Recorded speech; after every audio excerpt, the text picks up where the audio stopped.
नमस्कार प्यारा विद्यार्थी भाइ बहिनीहरू। म यहाँहरूको नेपाली विषय शिक्षक वैकुण्ठ प्रसाद नेउपाने आजाद माध्यमिक विद्यालय 5 खाल 12 बालुवाको तर्फबाट माध्यमिक तहको कक्षा 11 मा अध्ययनरत विद्यार्थी भाइ बहिनीहरूका लागि अनिवार्य नेपाली विषयको वीर पुर्खा शीर्षकको कविताको अभ्यासको सहजीकरण सामग्री सहित उपस्थित भएको छु। प्यारा विद्यार्थी भाइ बहिनीहरू, यस सिकाइ सामग्री अन्तर्गत हामी बुझ तथा अभिव्यक्ति खण्डमा दिएका प्रश्नहरूको व्याख्या, समीक्षात्मक टिप्पणी, पुदा टिपोट लगायतका विषयमा केन्द्रित रहेर छलफल गर्नेछौँ र यो सामग्री तत्त शीर्षकहरूमा केन्द्रित रहेर निर्माण गरिएको छ र यो सामग्री विद्यार्थी भाइ बहिनीहरूले उपयोग गरेर आफ्नो नेपाली सिकाइलाई प्रभावकारी बनाउनुहुनेछ भन्ने मैले विश्वास लिएको छु। अब हामी विद्यार्थी भाइ बहिनीहरू सिधै विषय प्रवेशतिर जाम, केन्द्रित बनौं। बोध तथा अभिव्यक्ति अभ्यास अन्तर्गत प्रश्न नम्बर 7 मा दिएको कविता अंशको व्याख्या गर्नुहोस् भनिएको छ। विद्यार्थी भाइ बहिनीहरू, तपाईहरु कक्षा 11 मा पढिरहनु भएको छ, त्यसैले धेरै यस्ता अभ्यासहरू गर्दै गर्दै आइसक्नु पनि भएको छ। व्याख्या, भाव विस्तार, सप्रसंग व्याख्या झट्ट सुन्दा उस्तै लागे पनि अलिकति फरक हुन्। सप्रसंग व्याख्यामा चाहिँ दिएको उद्धरण कुन सन्दर्भ र प्रसंगमा प्रयोग भएको छ, कुन सन्दर्भमा आएका हुन् भन्ने कुरा समेत खुलाउनु पर्ने हुन्छ। तर व्याख्या भाव विस्तार गर्दाखेरि दिएको उद्धरणमा अन्तर्निहित भावको के हो, त्यसमार्फत लेखकले व्यक्त गर्न चाहेको विचार के हो, त्यसलाई चाहिँ व्याख्या विश्लेषण गर्नुपर्छ। यो कुरा विद्यार्थी भाइ बहिनीहरूले बुझ्नु जरुरी छ। यहाँ दिएको कवितांश यस्तो छ। गरुडको झैं वेग तिम्रो कुन, आकाशले बाँध्न सक्यो, पौरख लिएर छेउ नेपाल, पहाड तराई जुट्न सक्यो। विद्यार्थी भाइ बहिनीहरू, पुर्खाहरूको अब यसमा मोटामोटी समावेश गर्नुपर्ने तथ्यहरूलाई, समावेश गर्नुपर्ने पक्षहरूलाई, कुराहरूलाई मैले यहाँ प्रस्तुत गर्छु र विद्यार्थी भाइ बहिनीहरूले यसलाई मिलाएर आफ्नो उत्तर तयार गर्नुहोला। पुर्खाहरूको त्याग, बलिदान र पराक्रमको वर्णन गर्दै लेखिएको वीर पुर्खा शीर्षकको कवितामा आजको हामीले भोग चलन गरिरहेको नेपाल, आजको विशाल नेपाल निर्माण गर्ने अभियानमा पुर्खाहरूले देखाएको वीरता, शूरता, पराक्रम, बलिदानी भावनाको मुक्त कण्ठले प्रशंसा गरिएको छ। मुक्त कण्ठले प्रशंसा गरिएको छ। पुर्खाहरूको पौरखले नै आजको नेपाल निर्माण सम्भव भएको कुरा कविले स्वीकार गर्दै पुर्खाहरूको यो बलिदानलाई हामीले भुल्न नहुने तर्फ सचेत गराएका छन् भने आफ्नो मातृभूमिका लागि आवश्यक परेको खण्डमा जस्तोसुकै कुर्बानी गर्न, बलिदान गर्न पनि तयार रहनुपर्ने विचार पनि कविता मार्फत व्यक्त गरेका छन्। व्याख्याका लागि दिएका पंक्तिहरू मार्फत प्रस्तुत पंक्तिहरूमा विशाल नेपाल निर्माणको अभियानमा सञ्चालनको क्रममा अर्थात् अभियानमा लागेका पुर्खाहरू जसरी आकाशमा उड्ने स्वतन्त्र पंक्षी गरुडको वेग, तीव्र गतिमा गरुड आफ्नै वेगमा उड्छ, त्यो स्वतन्त्र हुन्छ। त्यसलाई कुनै पनि किसिमको चाहिँ सीमाहरूले, कुनै पनि किसिमका चुनौतीहरूले गरुडको वेगलाई चाहिँ घटाउन सक्दैन। हो, विशाल नेपाल निर्माण अभियान पनि त्यही तीव्र गतिमा सञ्चालन भएको थियो। यो पुर्खाहरूको गतिलाई, पुर्खाहरूको विजय यात्रालाई कसैले पनि, कुनै पनि तागतले रोक्न नसकेको, छेक्न नसकेको, थुन्न नसकेको कुरा कवितांशमा बताइएको छ। हाम्रा पुर्खाहरूको साहसले, अदम्य साहसले, अजय पराक्रमले वीरत्वको भावनाले, दृढ इच्छा शक्तिले, पुर्खाहरूको बलिदानले नै हिमाल पहाड र तराई समेत समेटिएको विशाल नेपाल निर्माण सम्भव भएको हो। हाम्रा पुर्खाहरूले भोक भनेनन्, तिर्खा भनेनन्, प्यास भनेनन्। भोक, प्यास, तिर्खा, थकाई केही पनि नभनिकन आन्दोलनलाई हिम नदीको प्रवाहमयतासँगै गतिशीलता जस्तै गरी निरन्तर सञ्चालन गरिरहे। शरीरले हारे पनि मनले हारेनन्। मन सक्रिय रहेसम्म शरीर सक्रिय रहन्छ र त्यही पुर्खाहरूको योगदानले, बलिदानले, सक्रियताले, दृढ इच्छा शक्तिले, पुर्खाहरूको जननी जन्मभूमिश्च स्वर्गादपि गरिएसी भन्ने उत्कृष्ट भावले, मातृभूमिप्रतिको कर्तव्य बोधले नेपालको रचना भएको हो। नेपाल हिमाल पहाड र तराईको भूगोलले युक्त यो सुन्दर, शान्त र विशाल नेपाल निर्माण हुन सकेको कुरा प्रस्तुत कवितांश मार्फत व्यक्त गरिएको छ। यी र यस्तै तर्क तथ्यहरूलाई समावेश गरेर यसको भाव विस्तार गर्नुहोला विद्यार्थी भाइ बहिनीहरू। अब हामी प्रश्न नम्बर 8 मा छलफल गर्छौं, केन्द्रित हुन्छौं। प्रश्न नम्बर 8 मा दिएका बुँदाका आधारमा वीर पुर्खा कविताको समीक्षात्मक टिप्पणी लेख्नुहोस् भनिएको छ विद्यार्थी भाइ बहिनीहरू। त्यहाँ केही बुँदाहरू दिएका छन्।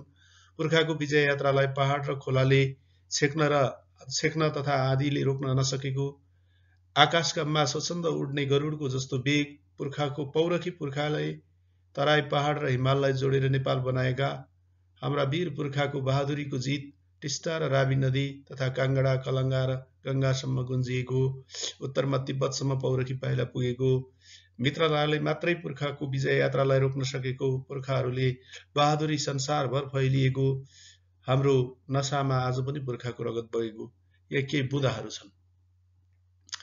यी बुँदाहरूका आधारमा कविताको समीक्षात्मक टिप्पणी लेख्नुहोस् भनिएको छ विद्यार्थी भाइ बहिनीहरू। यी बुँदालाई केन्द्रमा राखेर तपाईहरूले आफ्नो टिप्पणी लेख्नुपर्ने हुन्छ, जसको पहिलो अनुच्छेदमा कवि र कविता परिचय उल्लेख गर्नु राम्रो मानिन्छ, वाञ्छनीय मानिन्छ। पुर्खाको वीरत्व र पराक्रमको गाथा वर्णन गर्दै कवि वासुदेव त्रिपाठीद्वारा लेखिएको वीर पुर्खा शीर्षकको कवितामा हामीले पुर्खाको गौरव र पौरखपूर्ण इतिहासलाई बिर्सन नहुने, सबै नागरिकमा देशप्रेमको भावना हुनुपर्ने उत्कृष्ट विचार व्यक्त गरिएको छ। आकाशमा स्वतन्त्र तीव्र वेगमा उड्ने गरुडको गतिमा सञ्चालित विशाल नेपाल निर्माणको महान अभियान सहितको पुर्खाहरूको विजय यात्रालाई कठिन पहाड, खोला, आँधी जस्ता भौगोलिक तथा प्राकृतिक जटिलता र असहजताले रोक्न नसकेको, छेक्न नसकेको, थुन्न नसकेको पुर्खाहरूको साहस र पराक्रमले नै हिमाल पहाड तराई जोडिएको सिङ्गो नेपाल निर्माण सम्भव भएको हो। नेपालका विशेषताको कुरा गर्दाखेरि विद्यार्थी भाइ बहिनीहरू कवि माधव घिमिरेले यसो भन्नुभएको छ। ओहो हिमाली फुल ल्याउ कि हात, एकै थुङ्गामा 100 लाख पात। फेरि भन्दै जाँदाखेरि एकान्त यो चिन्तनको छहारी, यो पार्वतीको प्रिय फुलबारी, मनु कि क्यारे यसको ममाली, पर्खाला अग्ला चुलीमा उचाली। यसरी नेपालको चाहिँ प्राकृतिक सुन्दरताको अनि यहाँको सांस्कृतिक विविधताको वर्णन कवितामा घिमिरेले गर्नुभएको छ। हो, यो हिमाल पहाड र तराईको यो सुन्दर भूगोलले युक्त रहेको नेपालको निर्माण सम्भव पुर्खाहरूको अदम्य साहसले, पुर्खाहरूको दृढ इच्छा शक्तिले, पुर्खाहरूको बलिदानी भावनाले मात्रै सम्भव भएको कुरा कवितामा उल्लेख गरिएको छ। यसै गरी हाम्रा वीर पुर्खाहरूको योगदानले, हाम्रा वीर पुर्खाहरूको सक्रियताले विशाल नेपाल निर्माण अभियानलाई पूर्वमा टिस्टासम्म, पश्चिममा रावीसम्म, बेत्रावती र गङ्गा जस्ता नदीका लहरहरूमा, छालहरूमा वीर वीराङ्गनाहरूको वीरताको गाथा गुन्जने कुरा कवितामा व्यक्त गरिएको छ। त्यसै गरी काङ्गडा, कलङ्गादेखि तिब्बतसम्म पुर्खाका पौरखी पाइलाको छाप परेको, अर्थात् नेपाली झण्डा फहराइएको विचार कवितामा व्यक्त भएको छ। बहादुर गोर्खालीहरूको वीरता र पराक्रमको गाथा संसारभरि फैलिएको कुरा कवितामा व्यक्त गरिएको छ। आज पनि हामी सम्पूर्ण नेपालीका नसामा बग्ने रगतमा पुर्खाको बलिदानी भावना बगेको कुरा, हाम्रो शरीर पुर्खाको त्यही बलिदानी भावनाले सिंचित भएको कुरा कवितामा व्यक्त गर्दै नेपालको राष्ट्रिय झण्डा चन्द्रसूर्य अङ्कित झण्डामा पनि नेपाली वीरताको गाथा, वीर वीराङ्गनाहरूको चाहिँ त्याग र बलिदानको चाहिँ गाथाको गीत गुन्जने कुरा कवितामा व्यक्त गरिएको छ भनेर यस कविताको भाइ बहिनीहरूले समीक्षात्मक टिप्पणी लेख्नु पर्ने हुन्छ र लेख्न सक्नुहुन्छ। अब त्यसै गरी हामी प्रश्न नम्बर 9 मा दिएको अनुच्छेद पढी मुख्य बुँदा टिप्नुहोस् भनिएको छ। विद्यार्थी भाइ बहिनीहरू, त्यहाँ एउटा अनुच्छेद दिएको छ, त्यो अनुच्छेदमा केन्द्रित रहेर यहाँहरूले बुँदा टिप्पण गर्नुपर्ने हुन्छ। अनुच्छेद यसरी अगाडि बढ्छ। सुरुमा इतिहास पनि साहित्यकै एक अङ्गका रूपमा मानिएको थियो। मानिसहरूलाई आनन्द दिलाउने तथा मनोरञ्जन प्रदान गर्ने साधनका रूपमा यसको प्रयोग गरिन्थ्यो। इतिहासका सत्य घटनालाई बढीभन्दा बढी रोचक बनाउन अनेक काल्पनिक कुरा समावेश गरिन्थ्यो। यसले गर्दा इतिहासको वास्तविकता के हो पहिल्याउन समेत गाह्रो पर्थ्यो। ईसापूर्व 5औं शताब्दीतिरका केही चिन्तकहरू इतिहासलाई तथ्यपूर्ण बनाउन प्रयत्नशील थिए। ग्रीक विद्वान हेरोडोटसको नाम यस प्रसङ्गमा विशेष उल्लेखनीय छ। उनी इतिहासका प्रथम सिद्धान्तकारका रूपमा पनि चिनिन्छन्। हेरोडोटसपछि थुप्रै विद्वानहरूले इतिहासलाई कथा र दन्त्य कथा भन्दा अलग ढङ्गले लेख्ने प्रयत्न गरे। हेरोडोटसकै अनुयायी थ्युसिडाइसले पेलोपोनेसियन युद्धको इतिहास आफ्नै व्यक्तिगत अवलोकन र प्रत्यक्षदर्शीको बयानका आधारमा तयार पारेका थिए। अरिस्टोटलले इतिहासलाई दार्शनिक चिन्तनका रूपमा लिएका थिए। मध्यकालमा आएर युरोपमा इतिहासलाई धर्मसँग गाँसेर अध्ययन र परिभाषित गर्ने परिपाटी विकास भयो। 16औं 17औं शताब्दीमा युरोपमा आएको पुनर्जागरणले भने इतिहास लेखनमा ठूलो परिवर्तन ल्यायो। यस युगमा आएको परिवर्तनले गर्दा फेरि विद्वानहरूले इतिहास लेखनलाई तथ्यपूर्ण बनाउन थाले। आधुनिक युगमा इतिहास लेखनको वैज्ञानिक पद्धतिको विकास भयो। यस युगमा प्राचीन इतिहासको खोजी प्रक्रिया पनि तीव्र भयो र इतिहास एउटा छुट्टै विधाका रूपमा स्थापित भयो। यसरी यो अनुच्छेद दिएको छ। यो अनुच्छेदको मुख्य बुँदा टिप्पण गर्नुहोस् भनेको छ। विद्यार्थी भाइ बहिनीहरू, यहाँ चाहिँ 4वटा मात्रै बुँदा हामीले सदा गर्दै गरेको, हामी अभ्यस्त रहेको 4वटा बुँदामा चाहिँ बुँदा टिप्पण गरेर सारांश लेख्ने कुरा यहाँ जोडिएको छैन। मुख्य बुँदा टिप्पण गर्नुहोस् भनिएको छ।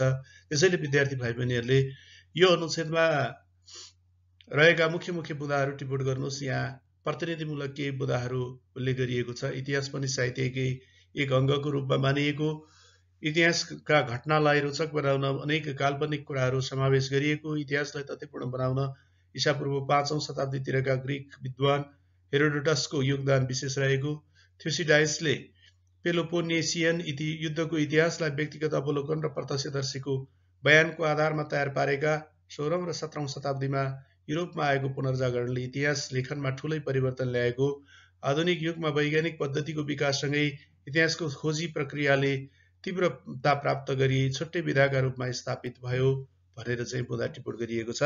विद्यार्थी भाइ बहिनीहरूले यी र यस्तै बुँदाहरू टिप्पण गर्न सक्नुहुनेछ।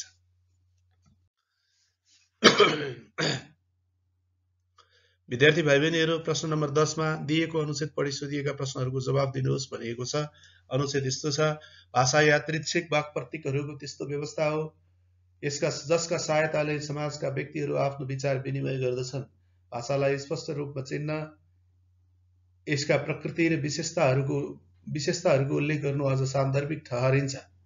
भाषा पूर्णतः पैतृक सम्पत्ति नभई मानिसको आर्जिक सम्पत्ति हो। भाषा आद्यान्त सामाजिक वस्तु हो र यो एक प्रकारको परम्परा पनि हो। कुनै पनि व्यक्ति भाषाको आर्जन गर्न सक्दछ तर पूर्ण रूपले उत्पादन गर्न सक्दैन।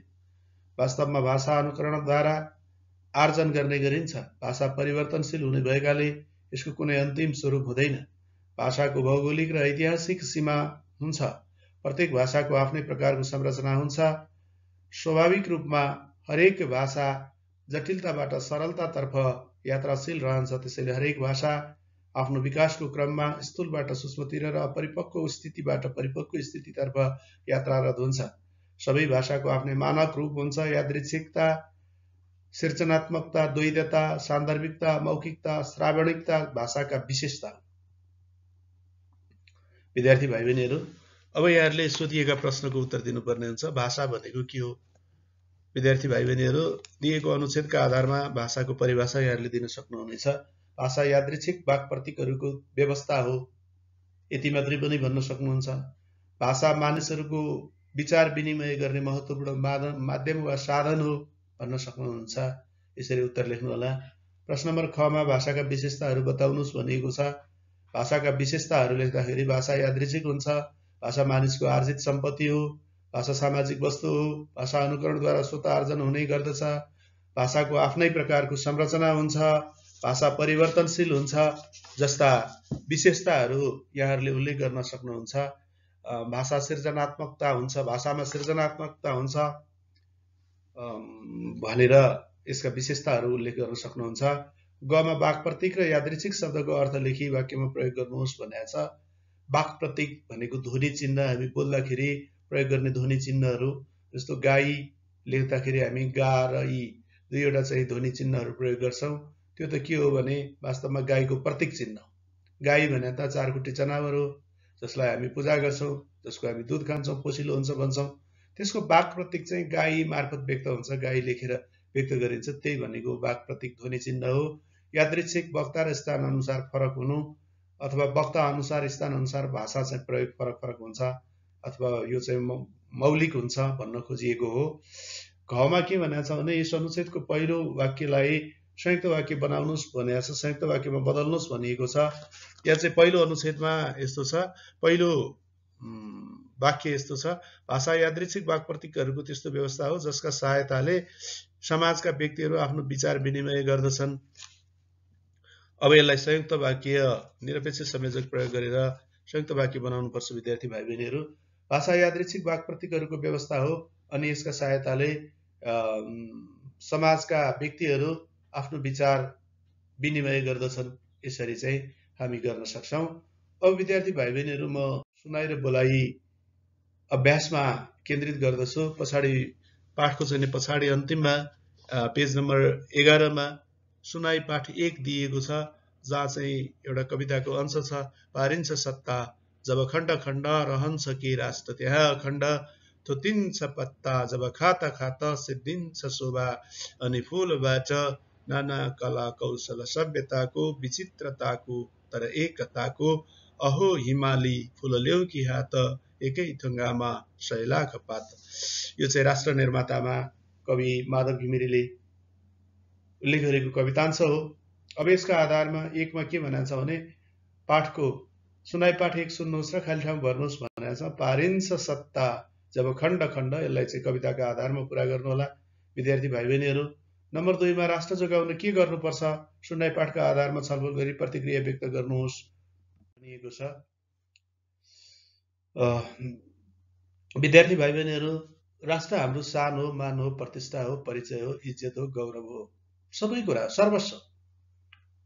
माधव घिमिरेले भने जस्तै नेपाली हामी रहौँला कहाँ नेपालै नरहे, उचाइ हाम्रो चुलिन्छ कहाँ हिमालय नरहे। हाम्रो परिचय भन्नु नै नेपाल, नेपालको कला धर्म र संस्कृति।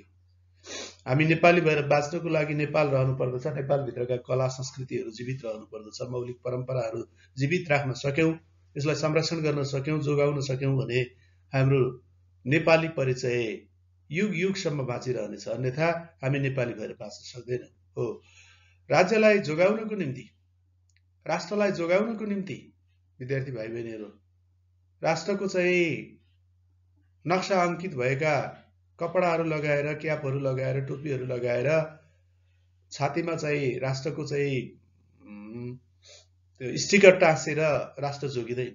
राष्ट्र त्यस्तो कुरा होइन। राष्ट्रलाई जोगाउनको निम्ति राष्ट्र खण्डित हुन, टुक्रा टुक्रा हुन, विभाजन हुनबाट रोक्नु पर्दछ। यदि राज्यलाई टुक्रा टुक्रा पार्दै जाने हो भने, वंशलाई अंशको रूपमा बाँड्दै जाने हो भने राष्ट्र एउटा गाउँ र टोल बस्तीमा सीमित हुन्छ। जसरी च्यातिएको फूलको सौन्दर्य नष्ट हुन्छ, त्यस्तै कालान्तरमा विभाजित राज्यको अस्तित्व लोप भएर जान्छ र अस्तित्व नै समाप्त भएर जान्छ। राष्ट्रलाई जोगाउनका निम्ति सम्पूर्ण जनतामा एकताको भाव हुनुपर्दछ। सम्पूर्ण जनतामा एकताको भाव त्यतिखेर हुन्छ जतिखेर जातीय, भाषिक, धार्मिक, भौगोलिक रूपमा हामी एक भएको महसुस गर्दछौँ, एकले अर्कोको सम्मान गर्दछौँ, एकले अर्कोको चाहिँ संरक्षण गर्दछौँ, एक अर्कामा चाहिँ हातेमालो गरेर अगाडि बढ्ने प्रयत्न गर्दछौँ, तब राष्ट्र जोगाउन सकिन्छ। अर्थात् नहिता नत्र भने जातका आधारमा फुटेर, भाषाका आधारमा फुटेर, धर्मका आधारमा विभाजित भएर अनि समाज र संस्कृतिका आधारमा विभेदहरू गरेर राष्ट्र जोगाउन सकिँदैन।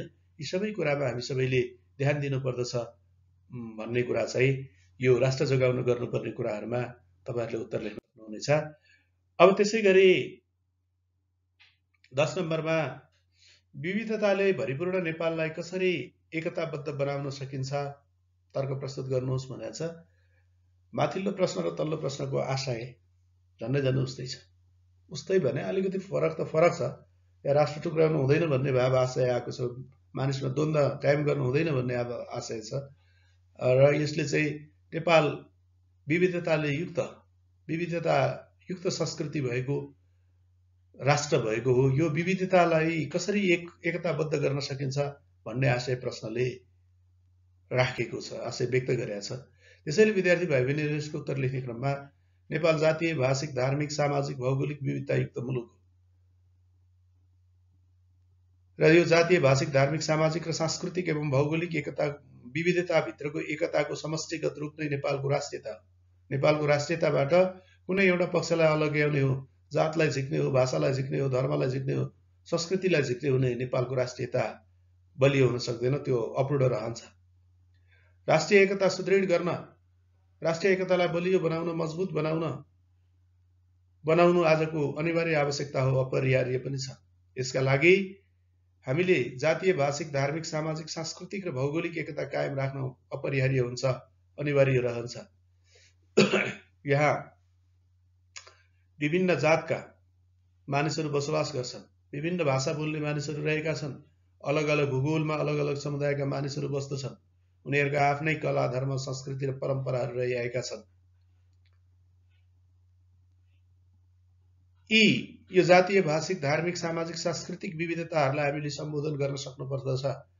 सम्मा एकले अर्कोलाई सम्मानजनक व्यवहार गर्न सकियो, सहिष्णु बन्न सकियो, सहमति कायम गरेर सहकार्य अगाडि बढाउन सकेमा मात्रै हामी विविधतालाई एकताबद्ध रूपमा राख्न सक्छौँ। अन्यथा हामी एकताबद्ध भएर अगाडि बढ्न सक्दैनौँ। एक अर्कोप्रति सहिष्णु बन्नु आजको आवश्यकता हो। एकले अर्कोलाई सहकार्य गर्नु, सहयोग गर्नु आजको आवश्यकता हो, अपरिहार्य हो। सबै भाषा, धर्म र संस्कृतिको सम्मान र संरक्षण गर्नुपर्दछ। समावेशी व्यवस्था अवलम्बन गर्न सक्नुपर्दछ। अवसर र अधिकारहरूको न्यायोचित वितरण गर्नुपर्दछ। पहुँचका आधारमा अथवा चाहिँ जातका आधारमा, उत्पत्तिका आधारमा, शक्तिका आधारमा कसैलाई लाखा र कसैलाई पाखा गरियो भने हामी एकताबद्ध हुन सक्दैनौँ। त्यसैले राज्यबाट उपलब्ध हुने अवसरहरू सबैलाई शिक्षा, स्वास्थ्य लगायतका चाहिँ अवसरहरू, मानव विकासका लागि आवश्यक पर्ने, गुणस्तरीय जीवनका लागि आवश्यक पर्ने अवसरहरू, राज्य प्रदत्त अवसरहरूमा सबैको समान पहुँच स्थापित हुन सक्नुपर्दछ, अर्थात् न्यायोचित वितरण हुनुपर्दछ। सबैको समावेशिता, सबै क्षेत्रमा, इच एन्ड एभ्री नुक एन्ड कर्नर, प्रत्येक कुना कन्दरामा बसोबास गर्ने नेपालीहरूलाई हरेक क्षेत्रमा चाहिँ जिम्मेवार बनाउने र अवसर प्रदान गर्न सकियो भने हामीले नेपाललाई एकताबद्ध राख्न सक्छौँ, यो विविधतायुक्त विशिष्टतालाई बचाउन सक्छौँ भनेर विद्यार्थी भाइ बहिनीहरूले आफ्नो तर्क प्रस्तुत गर्न सक्नुहुन्छ। अब विद्यार्थी भाइ बहिनीहरू यो सिकाइ सामग्री मार्फत, यो सिकाइ सहजीकरण सामग्री मार्फत मैले विद्यार्थी भाइ बहिनीहरूलाई उत्तर लेखनमा केही सहज हुने अपेक्षा राखेको छु। विद्यार्थी भाइ बहिनीहरू यो सामग्रीलाई राम्रोसँग सुनेर अध्ययन गरेर आफ्ना अस्पष्टताहरूलाई स्पष्ट धारणामा विकास गर्न आग्रह गर्न चाहन्छु। यहाँहरूमा कुनै त्यस्तो किसिमको जिज्ञासा र अस्पष्टता भएमा मलाई चाहिँ मेसेन्जर मार्फत, मेसेजमा, कमेन्ट बक्समा गएर कमेन्ट गर्न पनि आग्रह गर्न चाहन्छु। र बढीभन्दा बढी कक्षा 11 मा अध्ययनरत 4 लाखभन्दा बढी विद्यार्थीहरू रहेका छन्। ती विद्यार्थीहरू समक्ष यो सामग्री पुग्न सफल होस् र यो सामग्रीको प्रयोगले विद्यार्थीहरूको नेपाली सिकाइ सहज बनोस् भन्ने अपेक्षा मैले राखेको छु।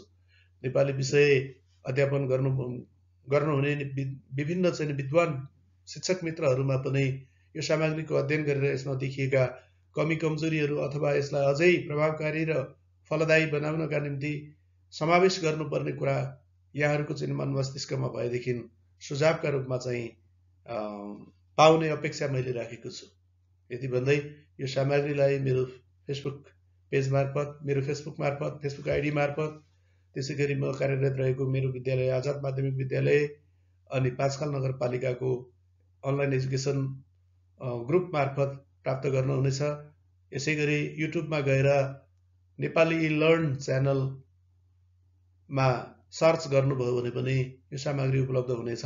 यो सामग्री यहाँहरूलाई मन परेमा लाइक, कमेन्ट, सेयर र सब्सक्राइब गरिदिनु हुन अनुरोध गर्दै यहाँहरू जहाँ हुनुहुन्छ, जहाँ रहनुहुन्छ सुरक्षित रहनुहोस्। आजको दिन स्वस्थ, मस्त र व्यस्तताका साथ बितोस् भन्दै यहाँहरूलाई धन्यवाद, नमस्कार भन्न चाहन्छु। नमस्कार, धन्यवाद, नमस्कार।